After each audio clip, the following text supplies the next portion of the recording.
by President Obama back in 2006. He stood up and he addressed his audience and he said, "Ladies and gentlemen, I know I should be talking about our federal deficit, but I think we need to talk about our empathy deficit."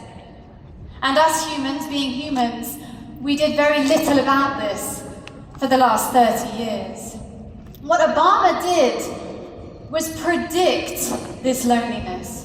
He predicted the impact of the gaps in your teams and our world, and its impact on GDP, on our ability to embrace AI, to embrace everything that's coming for us and make it work.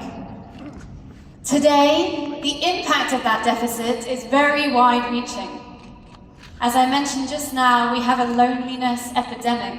We've spent years talking about the pandemic. Meanwhile, the loneliness epidemic has been doing far more wide damage for far longer than the pandemic could ever have done. The World Health Organization has now cried this a global public health concern. It is the highest burden on our healthcare systems worldwide. Not cancer, not diabetes, not heart disease, loneliness. Our inability to work together. When I started this journey, I found one piece of data that changed my life, and it was this. The second biggest killer of our youth is no longer vehicle accidents, it's suicide. When our young people, 14 to 23, the people coming into your workplaces in the next few years, are choosing not to stay on the planet with us, we have a problem. Across Southeast Asia, the increase in men in the workforce hurting themselves or deciding not to share in their lives anymore is increasing monthly. And on top of all of that, this year, for the first time in history, we will have 40 general elections around the world. If you imagine how much conflict one election causes between political beliefs, and then imagine what our world is going to look like by the end of this year, and by the way, the majority are still to come in Q4, when it comes to segregating groups of people. Today, this empathy deficit that I'm talking to you about, AI, empathy in FMCG, or banking, or politics, or social change, you will find content. Because the world is realizing the power of this skill. And I would love for you to remember this. If nothing else from today, just this. This will never be a soft issue. And more importantly, ladies and gentlemen, this will never be a soft skill. So if you came in here today talking about soft skills and thinking that our relationships with each other, our ability to communicate as leaders or as teammates was a soft skill, then perhaps I can change your mind. These are hard issues. They're hard to find and they're really hard to maintain. These are hard impact skills on your team and your business as we go through change. So how big is the problem? We're going to talk a lot about change today and in the next 2 days. Well, the reality is we're a little bit late to the game because this deficit has been growing already for 30 years. And in those 30 years, we have already lost 48% of our empathy for each other. Now, when you understand that empathy is a skill set, it is built into your brain, all of you equally. No, Mimi does not have more empathy than everybody else. People always ask me that. This is a skill set built into the prefrontal cortex of your brain. You were born with this. You were born with this to protect the human race, to ensure that we survive. This is not a choice. This is a skill, and we have lost 50% of it. The fourth industrial revolution, which we're living in right now, is what much of the conversation in the next 3 days is going to talk about. But it's not just about the tech. The tech is the most phenomenal enabler. I use AI to run my business and change the world with empathy every day. But that's not what this is only about. Because fundamentally behind the tech, alongside it, within it, is you, is people. The fourth revolution is changing who we lead and how we lead them. The AI is here to come along for the ride, to make it quicker and faster and more efficient and more brilliant, but not to take away the roles of our people. This is a quote from Satya Nadella. He's the chairman of Microsoft. And he says, "Most people think that empathy is something you reserve for your friends or family, but they're wrong.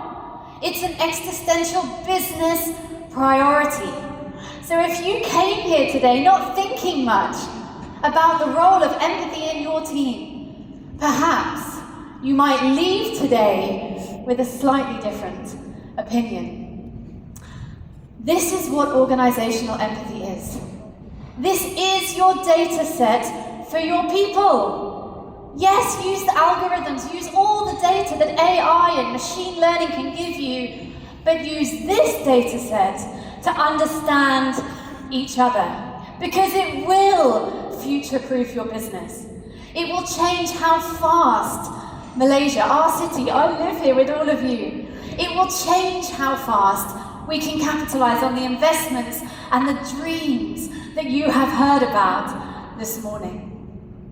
So what is it? Let me play a quick clip. Somebody else can define it instead of me. You see what it's like out there, Murray? Do you ever actually leave the studio? Everybody just yells and screams at each other. Nobody's civil anymore. Nobody thinks what it's like to be the other guy. Nobody thinks what it's like to be the other guy. That's from the Joker movie, highest box office movie last year. This is what we're talking about. When we talk about empathy in the workplace for each other, we are simply talking about perspective taking. Why is this person no longer performing? Why did their promotion not seem to motivate them? Why is this team doing less well than they did a few months ago? Why is no one telling me what the problems are? Perspective taking. Just putting yourself in the shoes of another leader or another teammate and understanding how they see the same reality that you see differently. In the end, it is your ability to recognize and respond to the reality or viewpoint of all 4,000 people in here with us today, your family, your friends, your children, and the people you turn up to work with every single day. I could stay up here probably for the rest of the day, I won't, and tell you about the business impact. 23% higher profit for organizations that embed empathy, 17% higher efficiencies, 48% higher innovation. The list goes on. But here are 4, because I know everybody loves a takeaway. Balancing people with performance and growth. Let me ask you this. How are you ever going to drive better performance if you don't understand the people who you're driving performance in? How do you know what they want? How do you know if they want more money or a better job title if you don't ask them? The alignment of AI and automation with your humans, with humanity. You have to understand your people before you tell them to change, before you explain to them that they need to learn about AI and embrace new tools. The best way to create transformational change is to bring your people with you. We're talking about change management. Today I won't go through the FBI behavioral change stairway because I just don't have time, but Google it and you will see that there is no way to change human behavior sustainably if you don't start with empathy. And the FBI model will prove that. And for anyone in here who's passionate about well-being, mental health in the workplace, and inclusion, you have to start with empathy. How can you ever include someone if you don't understand how they want to be included? So organizational empathy is behind fundamental shifts across our businesses, not least of which is the tech. The great news is this: we are not born with a fixed amount. It's a skill that you all can master and it's a skill that you can train. You can teach people. Statistically, me just standing on stage today with you all is going to shift the level of empathy in the room, because I will have said the word about 93 times by the time I leave the stage. 76% of people will tell you that they're willing to work longer hours out of choice because they want to. They have higher levels of motivation. Perhaps you can think of a time when a boss that you really, can you stay another hour and help me finish this presentation? Sure, of course, how much do you need? Versus when you're working for someone who you feel never listens to you. They're not interested, they don't value your opinion. When that same person says, could you stay another hour? You say, sorry, I have to go home to my kids. 76% of people will work longer, be more motivated when they know you are listening. Because fundamentally, the backbone to empathy is to listen. On top of that, employees with an empathetic leader are 63% more engaged. And I'm assuming at an HR conference that we all know what that means. It means improvements in performance and profit per capita and output and all kinds of positive metrics. Simply by listening. Imagine how easy your jobs might be.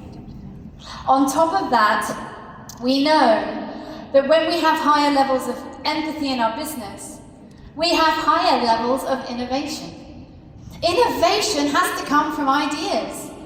You can only have ideas that are effective if you understand your market. Whether you're in B2B, B2C, it doesn't matter.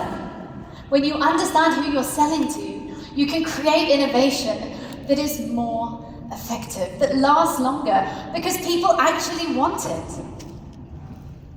And finally, this is probably my favorite stat. 79% of people, nearly 80% of people say they will leave their job, their industry, and all of their experience just to find a leader who listens. I believe this is what's behind the Great Resignation or the silent quitters or any number of the other phrases out there. People saying, if you don't hear me, why am I here? And finding someone that will hear them. For anyone in the audience that is, yes, they want you to listen. Nobody wants to talk into a vacuum. Everybody wants to feel seen and heard, but they also want to win. Think of a child at a birthday party, and they run the race and they lose. What do? They cry. We don't want to lose. As humans, we want to win. Your people want to win. But they also want you to see them and value them and show interest in their opinion and who they are. But here's the twist. I'm going to be honest here, I've been running this work for about 5 years, and probably for 3 of those years, I would have stood up here and said that empathy and AI don't really have a fit. But I have learned that that is wrong. That AI, however much you feel it's an algorithm or a machine, AI has empathy, it can create empathy, and it can sustain empathy. Maybe you can try this at home this evening. See what happens. I tested it. Ask ChatGPT really nicely for some information. Hello ChatGPT, how are you? Please could you give me X information? And then ask for the same information without being nice. Please tell me this fact. Stop. And see what happens. We know that ChatGPT responds to your empathy, to being polite, to being nice, to being kind. Stop thinking of your AI as a machine or a process or some type of tech platform. It is not a platform, it is a being, and it is in our lives. There's an example up here when you ask something as simple as, can you tell me the capital of France? Nicely versus without that nicety. This is brilliant. Last December, ChatGPT started to slow down, and there were coders all over the world, predominantly in San Fran, wondering what's going on. Why is ChatGPT being so rubbish? no, it's hanging and it's not giving the same results. There were thousands of coders trying to get on top of this. But you know what they found out? There was no problem with the code.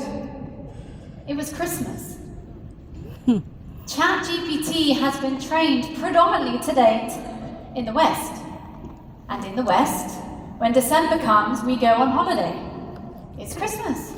People slow down. They take breaks. ChatGPT did the same. They are learning from us. ChatGPT, by its very definition, is intelligent. We literally call it artificial intelligence.